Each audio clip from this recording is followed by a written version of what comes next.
एक बार की बात है, एक बहुत प्यारी सी शहजादी थी। उसका नाम उनु था।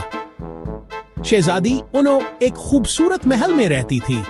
उसके पास रंग बिरंगे कपड़े, खिलौने और बड़ा सा बागीचा भी था। लेकिन शहजादी को सबसे ज्यादा पसंद था तितलियां। खुश हो वाह, तितलियां कितनी रंगीन होती हैं। मुझे उनके साथ खेलना बहुत अच्छा लगता है।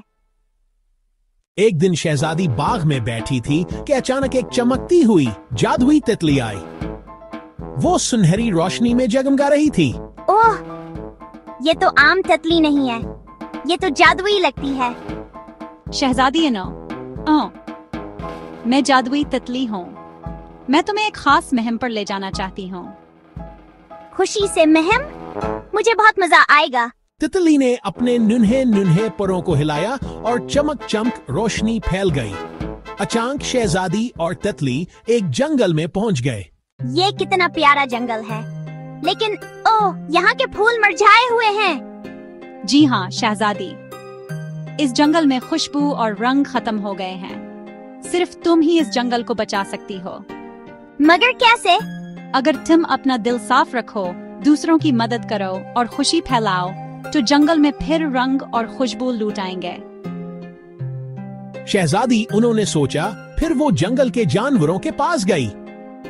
उसने हिरन को पानी पिलाया, छोटे परिंदों को दाना दिया और खरगोशों के साथ खेलने लगी। शुक्रिया शहजादी इनो, तुमने हमें खुश कर दिया। जैसे ही जानवर खुश हुए, जंगल के फूल खिलने लगे, दरख्त हरे भरे हो गए और खुशबू फैल गई। वाह, कितना खूबसूरत जंगल है। देखा शहजादी, मोहब्बत और मदद सबसे बड़ा जादू है।